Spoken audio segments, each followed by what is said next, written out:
Ya salli wa sallim daiman abadan. Amin saja tidak cukup dalam ibadah.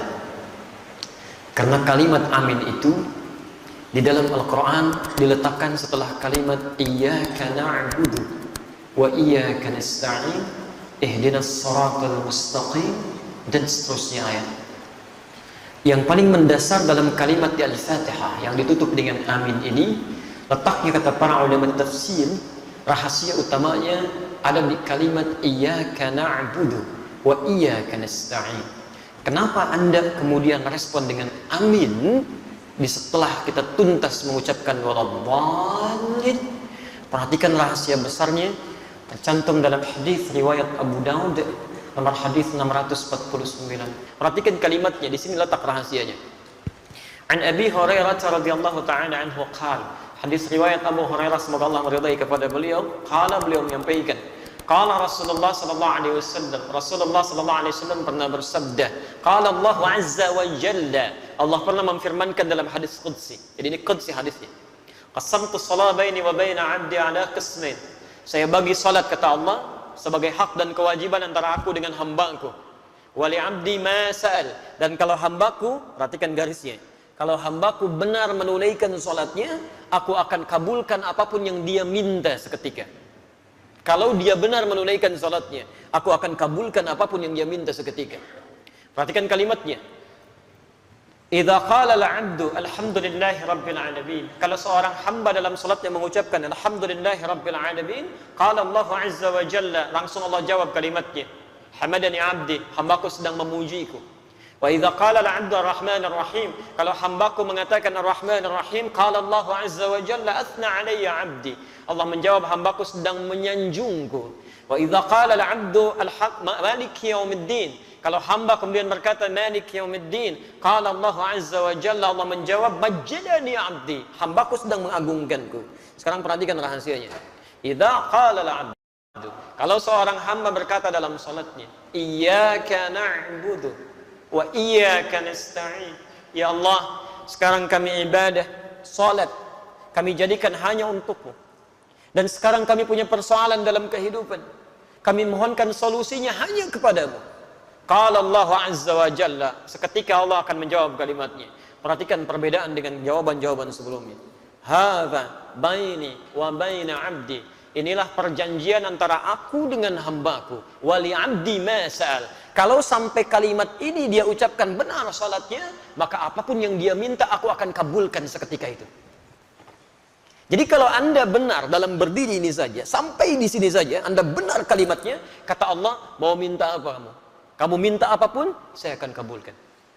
Karena itulah sejak dulu para nabi dan rasul sebelum masa Nabi Muhammad SAW, setiap kali mereka menunaikan salat itu akan selalu menyampaikan doa-doa dalam hajat kehidupannya. Sebelum kita sudah ada nabi yang salat, cuma caranya kita lebih sempurna, sampai dengan sujud dan salam. Dulu Masya Allah, Nabi Zakaria salat, Quran surah ketiga Ali Imran ayat 38-39, posisi paling kanan sebelah atas. Ya Masya Allah, Nabi Isa salat, Quran surah 19 dari ayat 31-nya, posisi paling kanan di pertengahan. Nabi Ismail bahkan ya, kakek Nabi Muhammad SAW ke-29 salat dan memerintahkan keluarganya untuk salat, Quran surah 19 di ayat 55-nya. Di semuanya salat. Nabi Musa salat, Nabi Ibrahim salat, semua salat. Jadi kalau Anda urutkan dari Nabi Muhammad SAW sampai Nabi Adam, mereka pun salat dengan cara yang berbeda dengan kita, dan kita lebih sempurna. Muhammad bin Abdullah bin Abdul Muttalib bin Hashim bin Abdul Manaf bin Qusay bin Murrah bin Kilab bin Ka'b bin Ghalib bin Fihr bin Malik bin Nadar bin Kinana bin Khuzaimah bin Mudrika bin Ilyas alaihi salam bin Nizar bin Mudar bin Ma'ad bin Adnan bin Addi bin Adri bin Muqawwam bin Nahur bin Tarih bin Ya'rub bin Yasjub bin Nabit bin Ismail alaihi salam bin Ibrahim alaihi salam bin Adhar bin Nahur bin Abir bin Kinan bin Arfakhshad bin Sam bin Nuh alaihi salam bin Mihlail bin Matushadah bin Kinan bin Anwas bin Thith bin Adam alaihi salam. Nabi Muhammad sallallahu alaihi wasallam sampai ke atasnya semua salat. Perhatikan apa yang paling hebat terjadi. Pernah dulu ada dua orang menikah, setelah berumah tangga ternyata secara medis divonis tidak mungkin punya keturunan. Suaminya rambutnya sudah memutih, fisiknya sudah letih, istrinya divonis secara klinis menopause dan mandul, secara medis mustahil. Maka apa yang terjadi? Perhatikan kaidah Qur'annya, ini manhaj untuk kita semua. Quran surah ketiga Ali Imran ayat 38, posisi paling kanan sebelah atas. Hunalika da'a Zakaria rabbah. Di mihrabnya kemudian Nabi Zakaria yang mengalami peristiwa tadi, ya, yang saya sebutkan rambut memutih, fisiknya sudah letih, dengan kondisi istrinya ada di Quran surah 19 Maryam, dari ayat keduanya sampai dengan ayat ke-10 nya, posisi paling kanan dari atas sampai bawah. Kemudian setelah semua mengatakan mustahil punya keturunan, apa yang dilakukan? Nabi Zakaria meninggalkan pendapat manusia, langsung bermohon kepada Allah yang tanpa batas. Maka masuk ke mihrabnya bermohon. Qala rabbi habli min ladunka dzurriyyatan thayyibah innaka sami'ud du'a. Ya Allah, semua mengatakan mustahil saya punya keturunan. Saya hanya bermohon sekarang hanya kepadamu ya Allah, yang tidak punya batas dalam kekuasaannya. Engkau pasti dengar doa saya. Kalau pada yang maha mendengar saja belum dikabulkan, pada siapa lagi saya mesti minta ya Allah? Ini rumus dalam Al-Quran. Kalau Anda sedang punya persoalan dalam kehidupan, jangan putus asa. Kalau semua makhluk mengatakan mustahil, mengangkat tangannya dan mereka menyerah, itu tanda pertama dari Allah supaya Anda meninggalkan pendapat makhluk, langsung memohon kepada Allah Subhanahu wa taala. Isyarat yang ditemukan di Quran karena Allah ingin memberikan langsung kepada Anda tanpa melalui perantara yang lainnya. Kalau dengan sudah diberikan seperti itu belum mampu mendekatkan Anda kepada Allah, Anda mesti diberikan seperti apa lagi? Sehat belum bisa mendekat kepada Allah. Mata bisa melihat, belum bisa menggunakan untuk melihat yang baik-baik. Diberikan sakit belum ingat Allah juga. Anda mesti bagaimana lagi supaya ingat Allah? Ada anak orang matanya nggak bisa lihat. Cuman usianya 4 tahun, ada yang 5 tahun, mata buta, masih mau menghafal Quran, sampai hafal Quran. Muaz namanya. Anda 40 tahun, 50 tahun, matanya sehat, masih bisa melihat sampai hari ini. Kalau dengan seperti itu belum mampu melihat isi Quran saja, mesti dengan cara apa lagi dimotivasi supaya mau meningkatkan ibadah? Taib, ketika bermohon itu apa yang dilakukan? Ternyata bukan bermohon biasa, ditunaikan dalam keadaan sholat, masih berdiri sholatnya. Berdiri dalam bahasa Arab disebut qaim, qaim. Sedang sholat yusalli. Perhatikan, begitu memohon kepada Allah dalam salatnya, seketika turun malaikat dan kalimatnya menggunakan fa, fanadatul malaika. Ada yang menggunakan waw, ada yang menggunakan thumma, ada yang menggunakan fa. Itu berbeda. Saya katakan dhahaba Muhammad ila jami'il jihad wa Ali. Muhammad datang ke Masjid Al-Jihad dan Ali. Kalau menggunakan waw itu Muhammad datang, Ali nyusul. Kalau kalimatnya menggunakan thumma, maka ada jarak yang cukup panjang. Muhammad sudah pergi, 1 jam kemudian Ali baru datang. Tapi kalau menggunakan fa Ali, maka ketika Muhammad berangkat, Ali berangkat. Allahu Akbar. Begitu selesai doanya, menggunakan fa, fanadatul malaika. Selesai doa, belum selesai salatnya. Selesai doa, tiba-tiba turun malaikat. Wa huwa qa'imun yusalli fil mihrab. Sedangkan beliau masih berdiri dalam salatnya. Masih berdiri, belum selesai salatnya. Saat dalam keadaan berdiri ini apa yang disampaikan? Annallaha yubashshiruka bi Yahya. Allah kasih kabar gembira, Anda akan punya anak. Namanya langsung dari Allah, Yahya. Artinya hidup. Yang mustahil menurut manusia, lahir dari rahim seorang perempuan yang monofos dan mandul, bayi yang hidup, kata Allah tidak ada yang mustahil. Dan terlahir dalam keadaan sehat menjadi nabi setelah itu. Taat menunaikan salat. Nabi Zakaria berdiri dulu, salat, memohon, dikabulkan. Dengan keistimewaan Nabi Muhammad SAW, Nabi Muhammad dan umatnya bahkan sebelum berdiri salat ditunggu oleh Allah, mau minta apa? Nabi Zakaria berdiri dulu salat, minta, dikabulkan. Umatnya Nabi Muhammad sebelum salat ditunggu oleh Allah, mau minta apa? Turun Quran surah kedua Al-Baqarah ayat 45 sampai 46, posisi paling kanan, pertengahan agak sedikit ke bawah. Perhatikan kalimatnya. Wasta'inu bis sabri was salah. Wasta'inu, sigatnya amar, bentuk perintah. Dan jika Anda memiliki persoalan dalam kehidupan, perhatikan cara menerjemahkannya. Dan jika Anda punya masalah dalam hidup, tidak ada manusia yang tidak punya masalah. Ya, semua kita pasti punya masalah. Ini pun tenang-tenang begini belum tentu nggak punya masalah. Kantor ada yang belum selesai, itu pasti. Quran surah kedua Al-Baqarah ayat 155 sampai 157, posisi paling kiri di atas sampai ke tengah. Setiap kita punya persoalan, ya. Baik. Dan jika Anda punya masalah dalam kehidupan, maka mintakan solusinya kepada Allah. Perhatikan caranya ya, supaya masalah cepat selesai kalau Anda sedang punya masalah. Satu, bisabri. Terima dulu masalahnya dengan sabar. Jangan mengeluh. Tidak ada satupun ayat di Quran yang berbicara tentang keluhan. Pilihannya cuma sabar.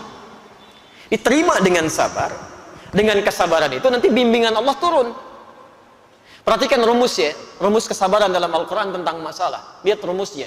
Quran surah kedua Al-Baqarah ayat 286. La yukallifullahu nafsan illa wus'aha. Allah sampaikan, tidak mungkin Allah menguji, menitipkan masalah pada seseorang kecuali dia sanggup mengatasinya. Artinya kalau Anda sedang diberikan masalah, diberikan ujian, artinya Anda sanggup mengatasinya. Jadi sekarang kalau Anda sedang punya masalah berat, luar biasa, itu artinya cuma Anda yang sanggup, yang lain belum tentu bisa. Karena itu dititipkan kepada Anda, bukan pada yang lain. Jelas ya? Karena cuma Anda yang bisa mengatasi. Sifat Allah itu punya keadilan, tidak mungkin menitipkan masalah pada orang tidak sanggup. Kalau Anda sedang punya masalah luar biasa, artinya hanya Anda yang sanggup mengatasinya, yang lain tidak. Dan tidak usah pasang status, memang hanya saya yang bisa mengatasinya. La yukallifullahu nafsan illa wus'aha. Diterima dengan sabar. Sifat adil Allah ini, Masya Allah, bukan hanya melekat pada manusia. Binatang pun mendapatkannya. Tumbuhan pun meraihnya. Tahu cicak? Bagaimana beraktivitasnya? Merayap. Di mana?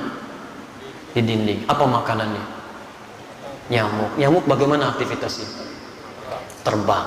Di mana sifat keadilan Allah? Makanannya bisa terbang, cicaknya nggak bisa terbang. Kalau nyamuknya jenius, itu jadi permainan cicak, gitu. Tapi perhatikan, turun kemudian keadilan Allah di sini, dan disinilah kemudian hikmah besar kita dapatkan. Orang tua kita hanya mengajarkan sedikit lirik untuk memahamkan itu. Cicak-cicak di dinding. Diam-diam, Allahu Akbar. Cuman diam-diam merayap. Keadilan Allah hanya memerintahkan kamu merayap ya. Dia merayap walaupun cuman diam-diam. Perhatikan, ketika cicaknya mengikuti ikhtiar yang ditetapkan Allah, merayap dia sekalipun diam-diam, yang terjadi setelahnya apa? Datang seekor, Allahu Akbar. Nyamuknya yang datang, bukan cicak yang mendatangi nyamuk. Dia cuma dituntut merayap walaupun diam-diam, rizkinya datang, bukan cicak yang mendatangi nyamuk. Nyamuknya yang datang. Siapa yang mendatangkan nyamuk kepada cicak? Kalau dia tidak merayap, gak akan datang, Pak. Cicak saja yang tidak dihisab, rizkinya ada, apalagi antum yang dihisab. Datang seekor nyamuk, setelah itu silahkan ya. Jadi selalu gitu kan, ada kebaikan yang bisa kita dapatkan. Jadi rumus dalam kehidupan, ketika Anda mendapatkan masalah, terima dengan sabar. Tapi tidak cukup sampai situ. Wassalah. Dan saat sholat, mintakan solusinya. Minta kepada Allah. Makanya kalimatnya ketika wasta'inu itu kata perintah. Lihat, wasta'inu itu bentuk perintah. Kalau ingin dirubah jadi bentuk permintaan, maka dirubah kalimatnya dari wasta'inu menjadi nasta'in. Itu bentuk permintaan. Wasta'inu dirubah jadi bentuk nasta'in. Ya Allah, Engkau perintahkan kami minta, sekarang kami memohon solusinya. Nasta'in. Kepada siapa? Kepadamu ya Allah. Iyaka. Iyaka nasta'in. Saya mau tanya, apakah dalam sholat kita mengucapkan kalimat iyaka nasta'in? Saat sujud atau saat rukuk? Berdiri. Bukan sujud, bukan rukuk, berdiri. Iyyaka na'budu wa iyyaka nasta'in. Bukankah Nabi Zakaria bermohon saat berdiri? Beliau minta dikabulkan. Kita belum minta, sudah ditunggu oleh Allah. Tunaikan salat, lakukan. Saya tunggu. Kamu minta wa iyyaka nasta'in? Dijawab di hadis qudsi. Ada baini wa baina 'abdi wa li 'abdi ma sa'ad. Ini perjanjian antara aku dengan hambaku. Kalau hambaku benar salatnya, maka akan kabulkan apapun yang dia minta. Allahu Akbar. Nah, karena itulah Bapak dan Ibu sekalian, dalam masalah salat ini Nabi tegas sekali.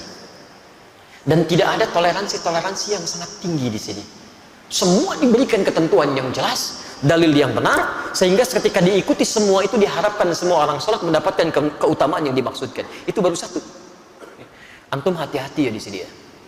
Pernah dulu di zaman Nabi ada orang masuk ke masjid Nabi, namanya Khalad Az-Zuraiqi. Salat di samping Nabi.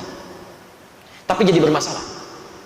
Itu ada di Al-Bukhari nomor hadis 751, 757, Di hadis Muslim nomor hadis 397.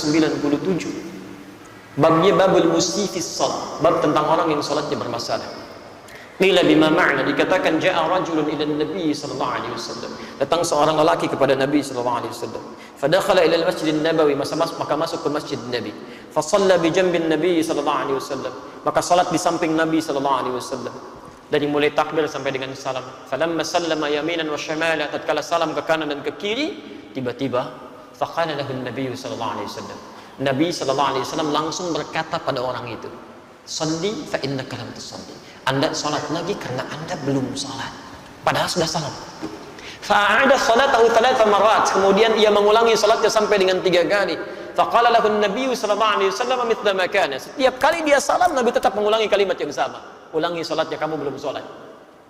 Faqala ya Rasulullah ma ahsinu ghaira. Maka dia berkata, ya Rasulullah, saya tidak bisa lebih baik lagi daripada ini. Faqala lahu an-Nabi sallallahu alaihi wasallam. Maka Nabi berkata kepada orang ini setelah dia mengatakan, "Alimni, tolong ajarkan saya." Kata Nabi, "Idza qumta ila shalah fa asbighul wudu."